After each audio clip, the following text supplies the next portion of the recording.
and we were talking about that before you started taping, that you know, people have a perception of these various neighborhoods, and that is primarily in the people that I talk to on their porches. They articulate this. You know, they point out to Fulton Road in Denison, or Clark Avenue in West 25th, and they point out that, like, you know, look at those storefronts, or look at those houses in between those commercial districts.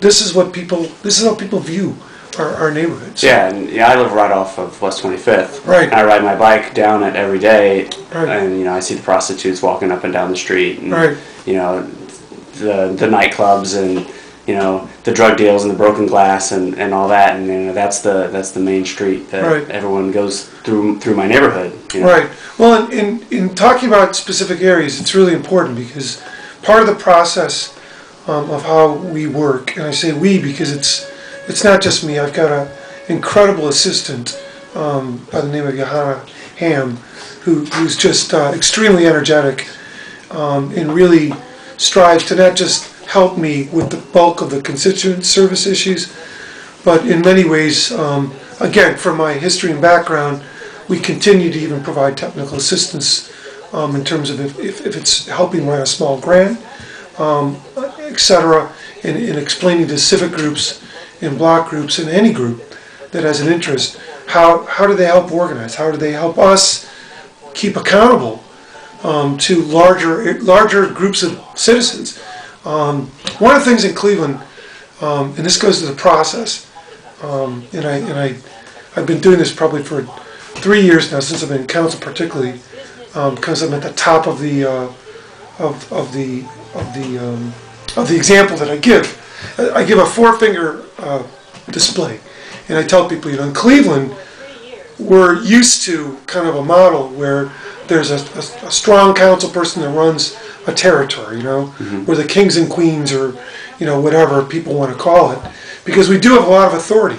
You know, we can object and support liquor licenses, or you know, and take them away, or try to with the citizenry if we want to. We sign off on land bank parcels. We can sway the Board of Zoning Appeals on issues. There's a lot of power in the position, which it is what it is. But what I say is, if in the communities in Cleveland, we have the council person, we have development corporations, and so often over the years we rely on these block groups and stuff. Mm-hmm. But we're fortunate in Brooklyn Center, I think, and I've been in this neighborhood 31 years, that there's a fourth thing that I call civic associations, or larger groups. This might sound a little academic, but you know, you can organize process-wise. It's very understandable that you can organize around issues. So you're bringing in people from all over about a single issue. Mm-hmm. You can organize on geographic aspects. This is a discrete area of a discrete neighborhood, like a block club, or I would even, and that's where I'm going, I would even take it broader though. Okay. So you know, so going from top down, issues that were wide and big, that might draw people from all over, like the redistricting, mm-hmm. drew people from east and west. When we had that meeting in Applewood, for example, there were people from, I think, 7 different wards. So you know, issues can really bring a huge diversity of people around them. But in terms of a ward, although the issues are important, because it's also about beliefs and shared values and that. So you know, the Hispanic community is very important in this new Ward 14 as well, in the current Ward 14.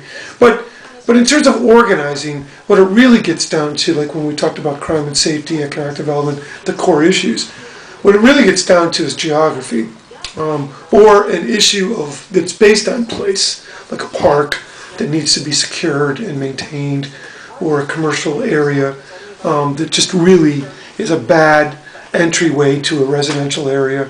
And the point to there is, and I use it, I actually show people the map. I think we have them right here.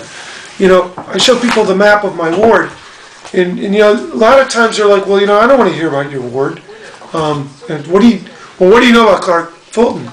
I said, well, we can talk about what I know about Clark Fulton, but if I don't in this campaign, the only way that I can convey who I am and what I'm going to do is actually explaining what we've done in Ward 4, what we've done in Ward 15, in Old Brooklyn and Brooklyn Center. You know, some people might try to make the claim, well, you know, those are really different communities. And you know, if I could only live across the bridge, you know, like the across 71, the grass is greener, you know, and we don't have time to talk to everybody, you know, upon a half hour or whatever. But on some of the ones in the latter part of the evenings when it's getting dark, we'll stay on porches and I'll tell them, you know, it goes, in this part of town, it goes north to south. You know, my wife's family came from the south side, moved into this area 45 years ago, I think. And the out-migration just continues, just continues. So, you know, when I served in that I serve right now in Old Brooklyn somewhat looks down their noses, perceptually, at Brooklyn Center, Archer Dennison area. Brooklyn Center kind of looks down their noses going north over this bridge. You know, we get the Brooklyn-Brighton Bridge, then we have the I-71 interchange, and you know, and I would even venture to say that you know, who knows, so maybe some around Walworth Run, you know, they might be looked down to even from the people on the other side of the I-90. It's like people in Michigan look down on people, the Hoosiers in Indiana, where I'm from, and then you know, the Hoosiers look down on people from Kentucky, and it's sort of the same. Right. Yeah. And when you asked about the differences, you know, what's interesting is one lady was explaining, you know, this neighbor from hell, and we have them all over the city, that don't respect their neighbors' properties, their neighbors' peace and quiet and quality of life. And all it took was just an explanation of what we've experienced over the bridge, and then over the other bridge even. And sometimes, you know, sure, perceptually, the grass may look like it's greener on the other side, but things are very, very similar all over the city, as we've seen earlier.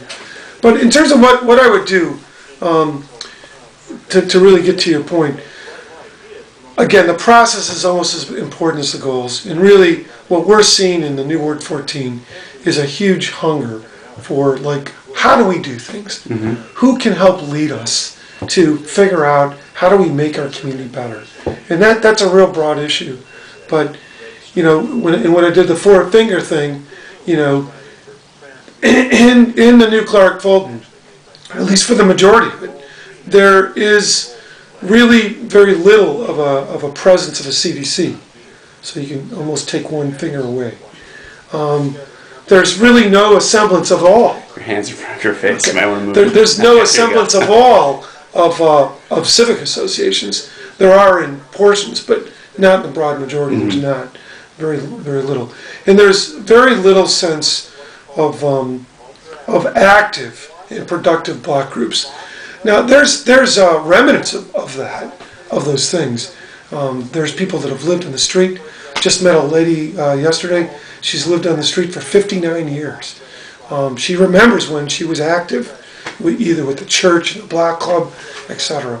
So, you know, if you had these four things: councilperson, CDC, Community Development Corporation, Civic Association, and block group, and if you had, in an ideal world, ideal neighborhood, you had all those things working, you know, on civic groups and block groups working on different issues, geography, conditions, things can be vibrant in terms of people feeling like, wow, there's hope and there's things getting done. So, you know, we're going to need to go in, understand what's going on in terms of the organizations that are respected, people that are respected, the institutions that may have been there or that have been dormant, and we're going to need to figure out how to organize and strengthen and activate, so to speak, those groups so that they can help us in terms of strategies of how to improve the community.